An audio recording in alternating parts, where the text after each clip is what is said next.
There are way too many municipalities in the state that are too reliant on traffic tickets and fines. Government doesn't and shouldn't exist to find new and innovative ways to extract more and more from our citizens, and that is exactly what's happening. And the police have been put in these positions by a lot of city managers and a lot of bureaucrats across our state of being revenue collectors. And it is my belief that it has broken down the trust between the people that we represent in their government and the people that we represent in their courts, which I think is a very serious thing for us to consider.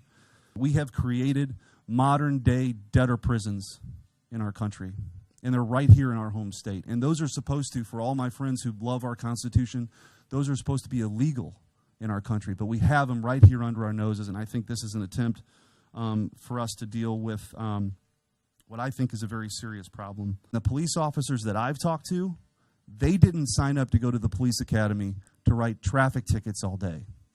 What their belief is, what my belief is there could be more time dedicated to community policing, to building the relationships in the community, so that when something happens, there's a trust that's built. And a lot of police officers are doing this right now, but they could have more time if they didn't have activity requirements or arrest requirements or a speed camera in a hotel room pulling people over constantly. All you need to know about this issue is that there are cities all across our great state that are budgeting more for traffic tickets and fines for the next year. And maybe these city managers have some soothsaying power or, I don't know, and they can predict future behavior. But when you're budgeting more and you are directing your police department to go find it, we have created an unsustainable situation that has led to the breakdown. And as I said, pushing the poorest among us further into poverty. I think we have a unique opportunity to make a difference with this bill this year. We have the ability to take the incentive away from what has become what I have called taxation by citation or government by speed trap.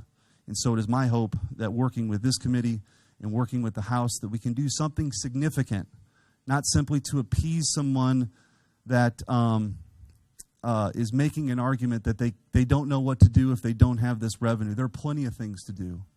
There's the idea of sharing resources. There's the idea of cooperation with a neighboring community. And there's also the idea of maybe actually having the guts to go to the people and asking them if they want to fund this service you're claiming is so vital. Because if it is, they might support it.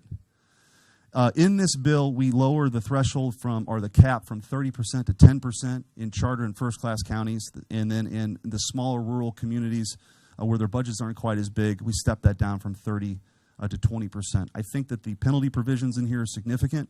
We've worked with the auditor's office and many others to make sure that revenue is very clearly defined. The court would continue to lose jurisdiction if they violate it. The Department of Revenue has the ability to acquire those resources if they are not handed over to the county school fund. So these municipalities, if it's so vital, they can still do everything that they're doing. But that overage now, over the 10% in the metro areas in particular, it'll go to the school fund. If they don't remit that overage in 60 days, disincorporation is on the ballot. We will finally shift the power back to the people. They get to decide whether or not they agree with what's going on in their communities. So I appreciate the opportunity to be here and certainly welcome any questions.